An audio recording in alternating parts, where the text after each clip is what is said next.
And here we go. We are live. This is The Edge. I think this is our final episode of the regular season, even though we just took a 2 week bye week. Here we are, end of December, Christmas time. Jake Circus joining us from the Bleacher Report offices of his own apartment. Jake, how are you? Great. I mean, we took the bye week. Saints are hot. I've been betting them just religiously. Good team. They're very good. We're gonna get to them shortly. We even though we took a couple weeks off, we didn't miss anything with LSU. They are playing this coming Friday. Is it this Friday, the 27th? Christmas is the Saturday. That's your job. That's your job. Christmas is Thursday. The Saturday. 26th is Friday, so the 27th is going to be Saturday. You don't put a lot of preparation. I'm not even sure the team is putting a lot of preparation into the Kinder's Texas Bowl, where LSU will be for the second straight year facing the hometown Houston Cougars. Houston is a 2.5 point favorite. This total of 41.5. Cougars minus 135, LSU plus 114. Frank Wilson is the head coach, despite he has now put ink to paper of he's going to be the running back coach at Ole Miss. And in return, Lane Kiffin is taking in Ole Miss's entire coaching staff when their season ends. A bunch of pieces out for LSU: Nussmeier, Perkins, the All-American Mansour Delane, a couple others probably. They haven't really done a full injury report for this, but when you look at this one, what kind? I know there's a lot of bowl games, there's a lot of factors, but what comes to mind when you see this? Who's gonna care? That's the big.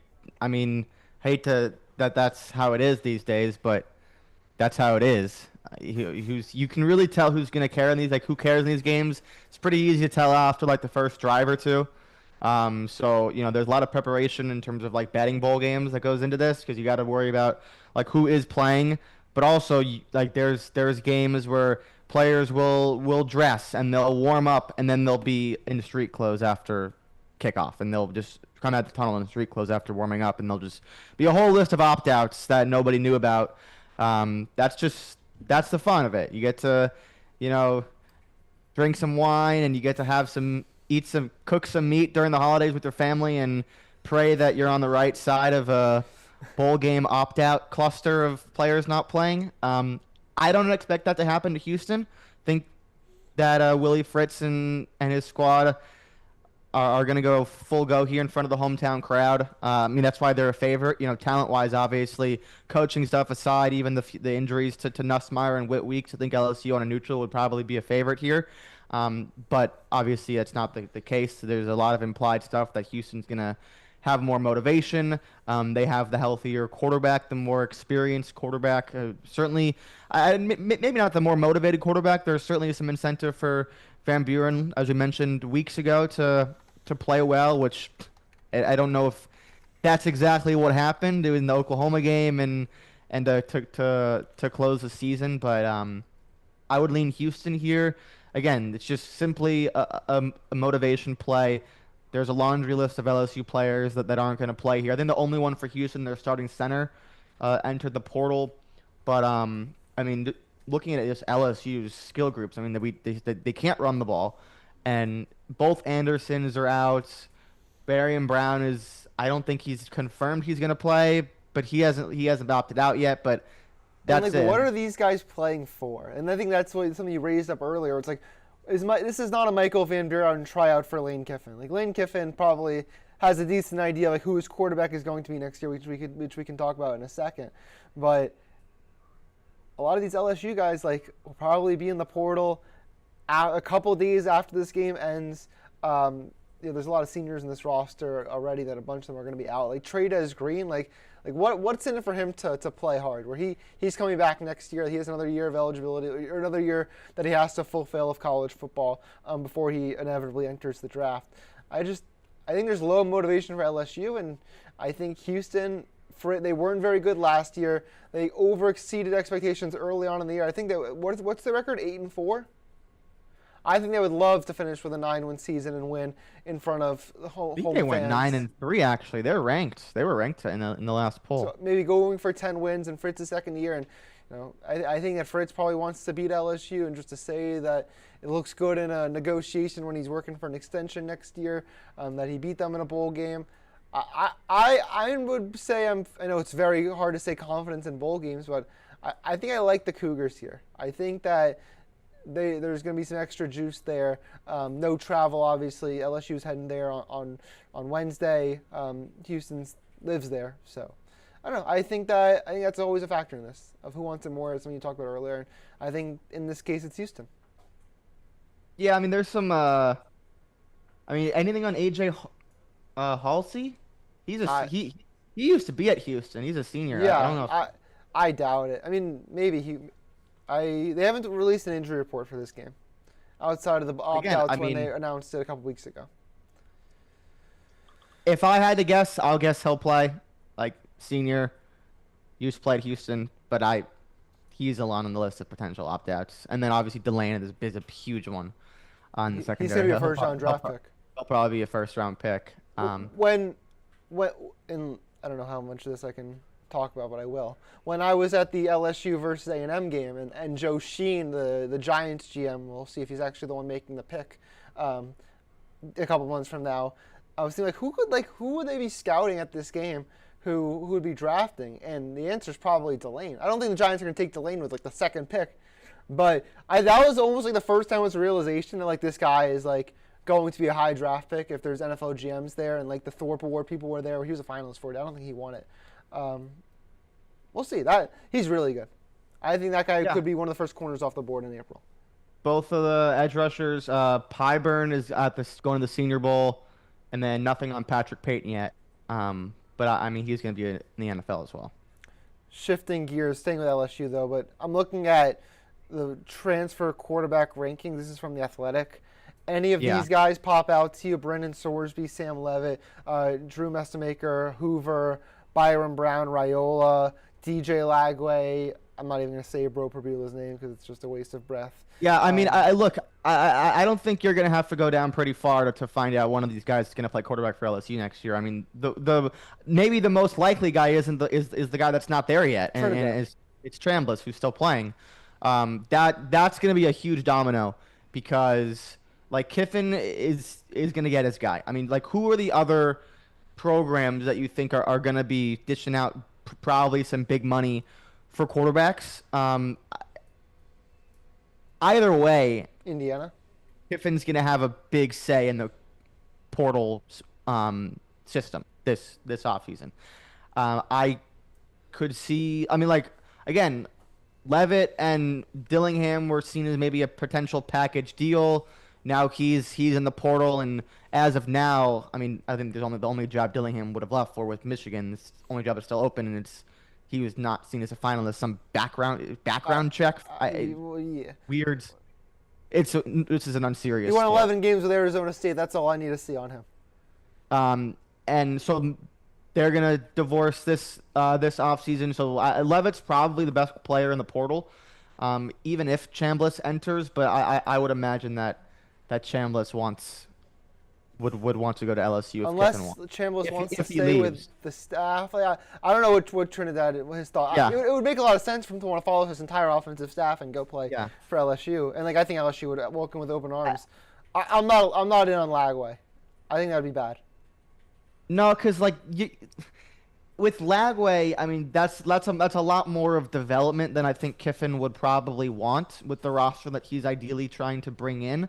You know, you get a guy like Levitt, he's going to go to the NFL next year either way. You get a guy, if you were to get a guy like Sorsby, that's a guy that's experienced and proven. I think Sorsby might potentially go back to Indiana. But that's what I keep thinking. But he didn't play for Signetti, so it's like the timing was weird. But don't really know there. Yeah, and then Brown, he's certainly. I don't think he's following. What's their coach's name? Golish to Auburn, because Auburn has Knight, who's a true freshman who they like. I don't know. The three teams that are competing for these quarterbacks mostly is Indiana, LSU, and Miami. Those are the three ones that are going to be competing for the big dollars. And maybe there's a Carson Beck out there where it's a guy you don't expect to go in the portal, and he does. Yeah, I mean, I think everybody expects Rocco Beck to go to Penn State. Yeah. Which I don't see how that's going to work, but we'll see. Penn State will go 8-4. Yeah. and they'll like it. That's a Sunday pod conversation. Yeah, I mean, there's some other guys like Brown and Golish have been a great duo for like 3 years. I mean, you and I liked them very early on. The first year they overachieved at USF. So yeah, I agree with you that they have the star kid there. So I don't see why Brown would go there for 1 year. Let's take a break. We'll talk about America's team, the New Orleans Saints, as they are now a favorite for, I believe, the third straight week. That's coming up next. Saints versus Titans predictions and preview on deck here on The Edge. Coming back here, I think I asked you this question on Sunday, and I don't know if I got a clear answer. How many teams are entering the offseason feeling better, teams that didn't make the playoffs, entering the offseason are feeling better than the New Orleans Saints? 0. The only one I could think of would be like if it's Carolina, if they don't win the division, because that was a disaster team for years. No, I don't think Carolina. I mean, they're gonna. What are they gonna extend Bryce Young this offseason? There's been a lot of positive signs with that team, but I think throw away Carolina. There is a ton of excitement about what 2026 could be for this team. Well, you tell me because I know my vibe with them. I mean, they've been a complete cash cow for me for like 2 months now. But for you, like you're probably hearing some, because like the whole buzz 3 weeks ago was Kiffin and that was everything. Now it's like the Saints are kind of interested. Like what are you hearing from your neck of the woods? I am hearing that this is like a very pleasant surprise, but it is still like the optimistic isn't getting too. I don't think the fans want to get their hopes up about like this team being like, and we'll see where this goes from somewhere between May and training camp, because then it breaks loose from there. But there is optimism that they have figured it out. There's no question that the fans are very excited about the coach. Kellen Moore looks to be a slam dunk, and I think all the fans are now coming back around on Tyler Shough, where I think for the first 3 months of the year, it was like, are we going to draft Arch Manning? Are we going to draft Mendoza? Are we going to draft Dante Moore? What are we going to do at quarterback? And it's really been 2-3 weeks now where it's like, oh my God, Tyler Shough might be good. And here we go. And he's done this with absolutely no help too. And this is where the fans should get excited about if they're going to have. I actually don't think the Saints should want to win their next 2 games. I think they should want to still finish last in the division. I think they should want to keep the top 10 draft pick and get their pick of the best wide receiver in the class or the best offensive lineman in the class, and really build from there. But we'll see how the draft looks and who they're able to get in free agency. But it looks like the building blocks with coach and quarterback are there, which is the most important thing. You see it around teams in the league right now. We can talk about this from a multitude. This is our last one, so we can kind of get into Saints offseason stuff. I think the number one priority, I believe Chase Young is on an expiring contract, or did he sign a 2-year deal last offseason? That's what I'm pulling up right now. He was on the team last year. He might be on another 1 year. In that case, hang on. In that case, so Chase Young makes $6 million, and so he's under contract for the next 2 years, actually. Okay, so that's priority one. That's solved. So he does have a much bigger cap. He signed a 3-year deal in March worth $51 million. So they'll probably do some restructuring there. If they don't, the cap hits $20 million. That is still a very, very cheap for an edge rusher for a guy with his production this year. I mentioned it a couple months ago. Since he came back from injury, the pressure rates and the sack rate jumped by a lot. So if we go back to the actual team this year, it's not just like Shough. I mean, that was a draft pick that was seen as, maybe not a surprise, but it was like, okay, like how is this going to look? He looks like a home run. But Banks has been great. They drafted 2 defensive backs that look good. Sanker from Virginia. Sanker's really good. And I like what I've seen from Quincy Riley. Gavin Neal looks like he can be a guy at running back. So like this first draft class looks great. I mean, and McKinstry from last year's draft class, he looks like a multi-year starter. So there's been some bad draft classes from Mickey Loomis over the last few years, but this one is pretty good. What should priority one be? Let's say they're picking somewhere between 7 and 11. Who is it? It has to be wide receiver, correct? Yeah, I would. This is it. This is like what Shuck has been able to do with like the corpse of Kamara. Even when Kamara's been out there, he hasn't been out there for a while because he's been hurt. And Chris Olave's been revitalized. like 75% of the time, like Olave's great. The other 25%, he just drops passes and doesn't play. But everything else, I mean, Vele's hurt. They still, I mean, they still use Taysom Hill. Like Sean Payton's still the coach. I think he's done. I think Sunday was like his swan song. Did you see what happened? Did you watch the end of the game? He threw a touchdown pass with like under 2. Like, they could have taken a knee, but yes. that was like a curtain call for Taysom Hill. Like he's done. Yeah, I think he's retiring. So I like tight end. I think you're fine. I think the Juwan Johnson connection has been pretty good this year, based like from at least early in the year. I think he's still been pretty good. But you have to get a receiver. Like you have to. So you're looking at Carnell Tate, Jordan Tyson from ASU, and I don't even know who. Those are the first two that came to mind. I'm trying to pull up mock drafts from various sites as we speak. Tate's probably gonna be gone. Mekhi Lemon is. I mean, I don't know what style of play. Tyson is realistic, in the top 10. Yeah, I mean, look, it's so Olave is like more so like a route running. Like he's not like the big body type guy. I don't really think there's anybody in this. What about Denzel Boston from Washington? Yeah, I mean he's another name. Like every that seems too high for. I don't watch that kind of like top 10 pick. I think it's Tate or Tyson. And if you move up a couple picks for Tate, I think you do it. I think Tyson's the guy. He's the more so like sideline go ball type of guy. Call the pick in. I think December 23rd. Jordan Tyson's the guy there. Yeah, I would. They've taken enough offensive linemen in the first round over the last few years. And the one Fuaga's is whatever, but Banks is legit. Well, you have your 2 tackles, so you don't need to draft another one. I mean, Fuaga is not like an elite player, but he can be a slightly above average tackle in the NFL. Yeah, I think receiver. What about this game? They are a 2.5-point favorite again against the Titans, who beat the corpse of the Kansas City Chiefs last Sunday.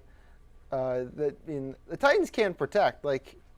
Sorry, I forgot to mention one thing. Go ahead. The Saints have a great luxury on their coaching staff. Do you know what I'm going to say? What is the luxury that the Saints have on their coaching staff right now, aside from their head coach? I have the answer.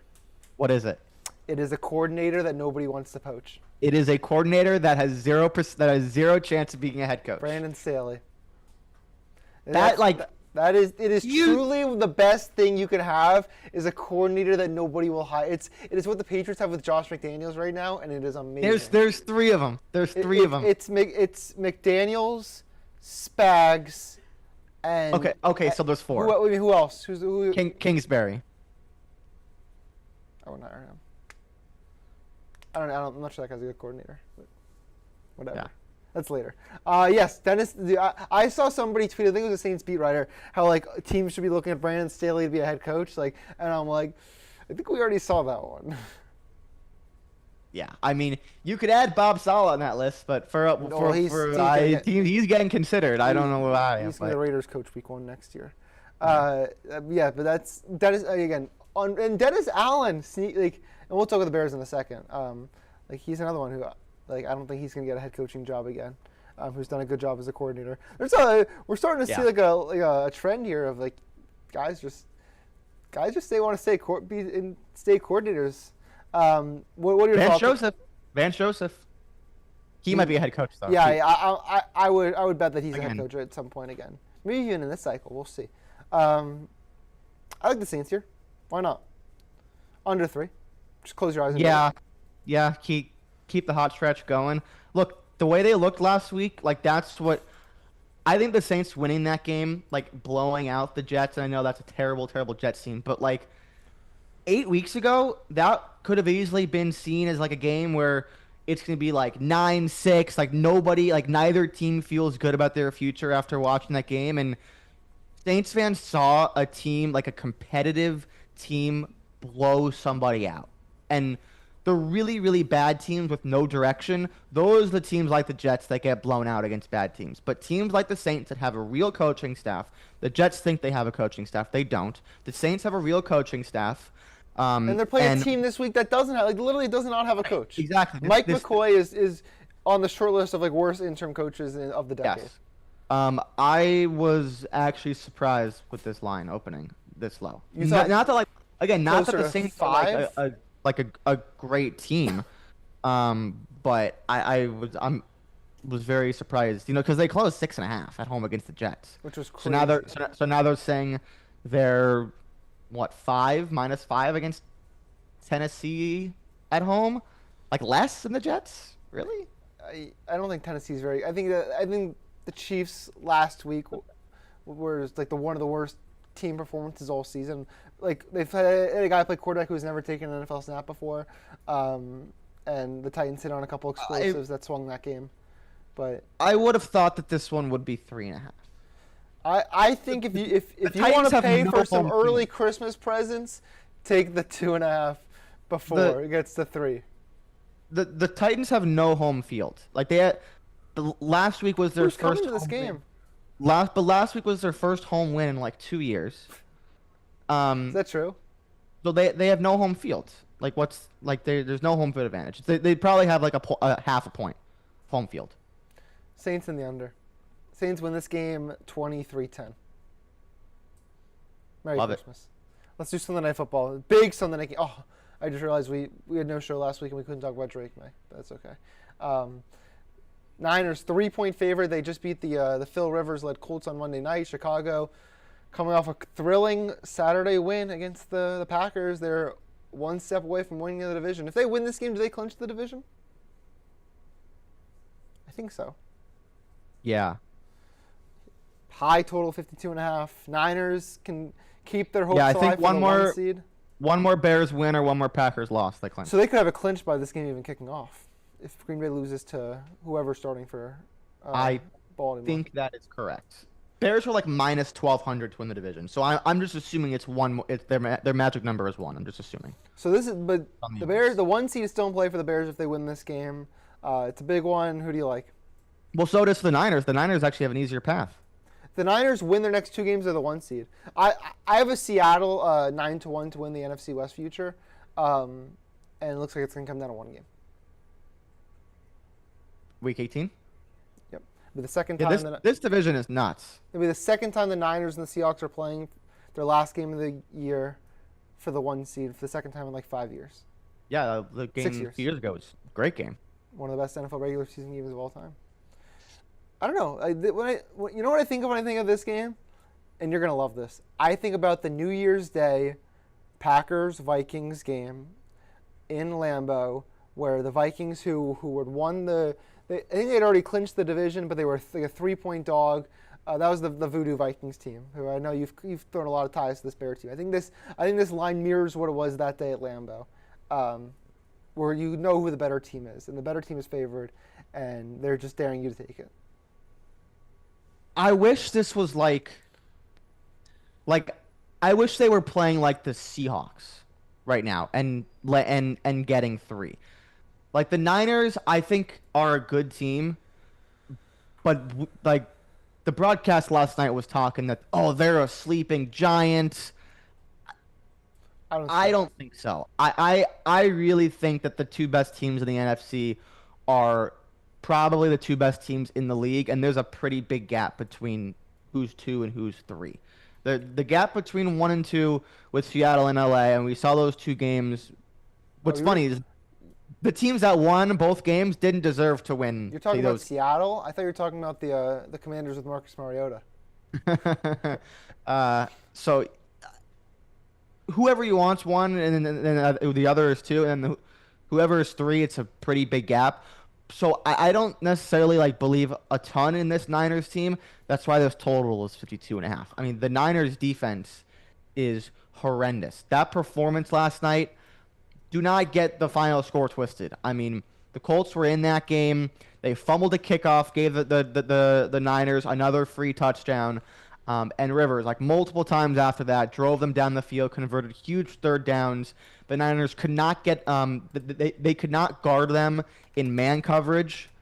Rivers was dicing them up, making adjustments at the line of scrimmage. They couldn't communicate in zone coverage.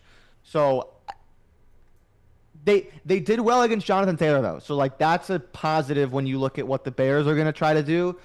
But like I look at like how Caleb Williams likes to move the ball. He likes to move off structure, out of the pocket, and just have everybody kind of like run around. And the Niners, like, they haven't played a lot with these guys. These weren't meant to be a ton of their number one guys, and they just don't communicate very well. Like, I expect both these teams to move the ball. And if it's a close game at the end, the Bears have shown that they're going to do everything it takes and get every bounce. However, when I bet on the NFL and the way that I bet on the 2022 Vikings, they were a very well-coached team, and they got every bounce. Eventually, that's going to run out. And the Niners have more talent on offense. They can't get pressure. So that's like at all. So I think we're going to see some points here. But I think talent will win at home in front of a big crowd. And the Niners will put a little bit of a not a fully extinguished, because the Bears are still going to probably host a playoff game, but they will host a playoff game that I will bet against them in. Maybe against the Niners. But I expect a little bit of an extinguish to the mighty flame that is the Chicago Bears. I am about as excited for these NFL playoffs as I've been in many years. I would say since about like 2021, 2020. I truly think there are 12 teams that can make the Super Bowl. There are very few teams in each conference I will just like totally rule out. The Steelers? I would say the NFC South champion, the Steelers. I would take a bold X and say the Chargers, which I think is a very unpopular take. Them or like But Houston. the way that I look at the Chargers is I saw the last 5 weeks with that offensive line. The offense was awful, like bottom 5 in the league those 5 weeks. And then they played the Cowboys, and now we're like, oh, the Chargers are back, and Herbert's the MVP.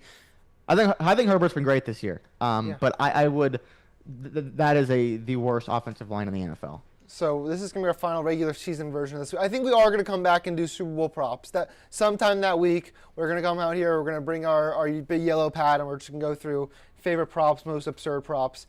That's 6 weeks from now, if my math is right. 6 weeks from now. What two teams next time we're on this platform are going to be playing? If you want to make a bet, and that's what the show is. So. Packers, Bills. And no, you don't. I don't think you believe that. I don't think you believe in the Packers. 7 seed. If there was no such thing as a 7 seed, would Matt LaFleur still be the coach? Answer the question. No, I was just kidding. I will go. I'll go Rams, Bills. Seahawks, Bills, or Seahawks, Patriots. I want to see Seahawks, Patriots. That would be amazing. I think the Patriots are comfortably the 6th best team in the AFC playoffs. And they might be the 1 seed. So, we'll see. A lot to decide. Jake, it's been an honor as always. Appreciate you talking ball. Have a Merry Christmas and a Happy Hanukkah. You too. Thank you.